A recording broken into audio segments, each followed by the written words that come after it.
Welcome to the Monday Monologue. This week we're going to talk about plans for our next big project. And I know this 47 amps kind of been dragging along, and probably it's not a super popular design because, how many people are really interested in trying to see if 1920s vintage tubes sound good? So, kind of a pet project for me, but I know something in our last survey. Everybody wanted to see a high-powered push-pull amp. And as you can see in front of me, I've got stuff gathered up to get started. Got some 5K 100-watt EdCore output transformers. Got these big Hammond power transformers that hopefully going to be able to get to work with this project. I actually bought them for another project and then ended up not using them. So hopefully we'll be able to get these guys to work, and I like the way these are the lay-down style, as opposed to the stand-up kind. Anyway, gonna get some big monster chokes to go with these. But given this tube situation we found ourselves in, has really got me rethinking about designing an amplifier around a specific output tube. And given that last little simple universal preamp we built, I like the idea of something that can use a variety of different tubes and can be biased or will just work with them without having to do a bunch of gymnastics. And so I've decided to not only focus this around a KT88 tube, I want to also make this a universal power amp. And by that I mean this is not going to be an integrated amp. It's not going to have volume controls on it. It's going to be a total power amp. And they're going to be monoblocks. And it's going to require a preamp to work with them. That way we don't have to worry about the voltage gain stage being something crazy powerful even to work with KT120 tubes, because we can choose a preamp that has more gain to fill the needs of getting the voltage swing up to make the tube full power. And so I'm excited about the idea of having something that could use anything from a 6v6 or a EL34 kind of range tube all the way up to a KT120 by just changing the bias on it. And by that I mean the negative voltage on the grid. And then that's setting the bias on the tube. And I want to try to figure out how to do this so that if we get in a situation like we are right now, where like I lucked out and I was able to catch these KT120s on the tail end at their old price. They were right at $300 for a set. These things are now $1,200. And we can't afford, or I'm assuming most of you guys can't afford to spend $1,200 on a quad of tubes, or maybe don't want an amplifier that costs that much. And you may not need that much power. Maybe you're like, hey, I'm fine with it having 30 watts instead of 80 or whatever we're going to end up with these KT120s. And you can see, like, here's a little JJEL 34s that are $15 a piece versus these that are $300 a piece now. And here's a kind of in between. We have these KT88s. You could go with those. You could try a KT77 or a 6CA7. There's a whole slew of tubes that have this same pinout that just have different operating point requirements, and we should be able to make the amp adjustable so that you can use different tubes. And if you know you're not going to use anything but a EL34 and you're going to be happy with that, you won't need transformers this size. One of the things too that I want to do in designing this is I want to design it to work as a Class A amp up as high a wattage as it can. And I know a lot of amps, they go ahead and have them flip to AB, pretty quickly.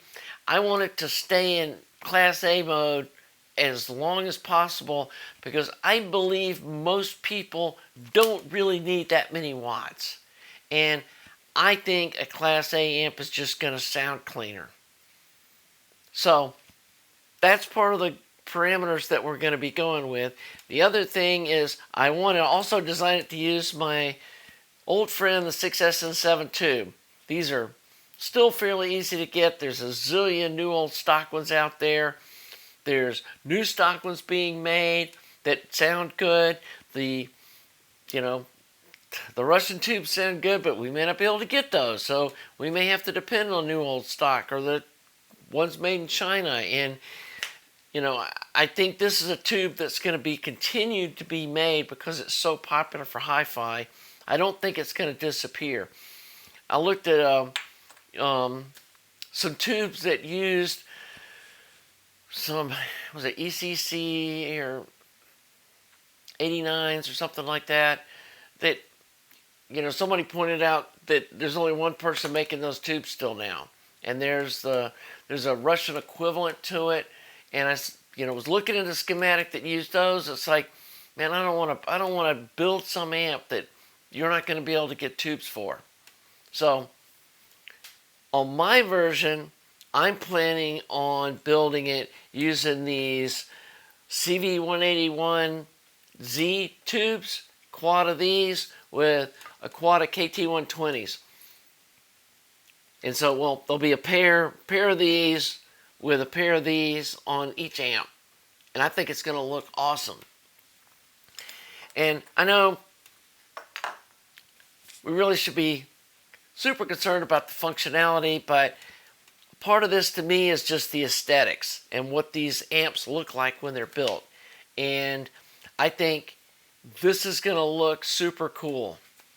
So anyway, that's kind of where I'm looking at and been working on in the background, is trying to figure out how to make this work. And I'm looking at a Williamson type design, and I'm happy to look at other schematics. If any of y'all have some push-pull high-power amp schematics that you would like me to consider or maybe use parts of, please put them in the description. I'm still in the discovery phase of this, trying to figure out exactly how I'm going to do this. But hopefully that a lot of you guys are thinking that this is going to be something really cool and different. Because there's a lot of people have made push-pull KT88 amps, and other people are saying, oh, make KT120 monoblocks. Everybody's done KT88s. How about one that uses almost anything and you can tailor it to your needs? I think that's super cool. And I am going to put like a digital milliamp meter on the front of each one with a switch so that you can set the bias on the output tubes with the built-in meter. I think that's going to be a cool feature. I am going to go with solid state rectification. Going to use some high-powered chassis-mounted diodes and skip the tube rectifier. Going to use a really monster choke. Both chokes are going to be oversized with low DCR so that the amp can really be responsive, and I think that's going to create a really cool sound too. So anyway, that's what I've been doing kind of behind the scenes.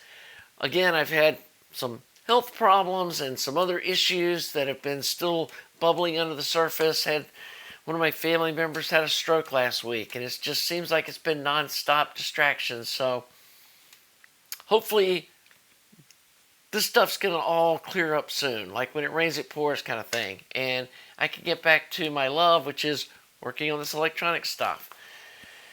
So anyway, obviously, as you can see, a pile of cash is going out for these projects. And anything you can do to help me fund some of these parts and tubes, and probably spent close to $1,000 this month on supplies.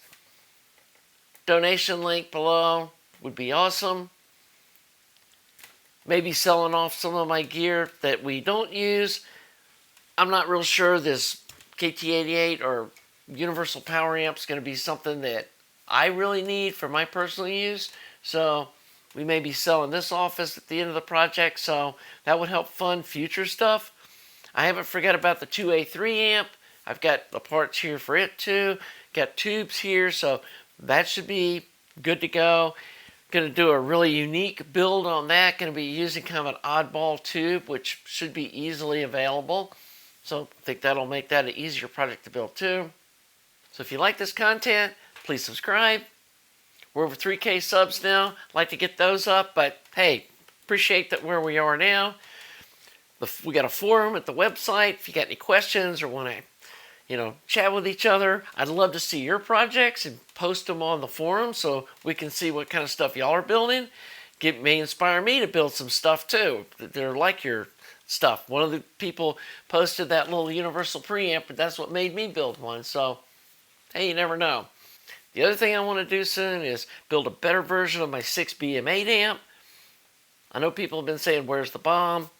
I want to see how much better this amp works going with a tube rectification and 15-watt output transformers. And so I've got the parts here to do that. So that'll be coming here in the near future. And again, if you're enjoying this content, please subscribe. Please like the video, and we'll see you next week for the Monday Monologue.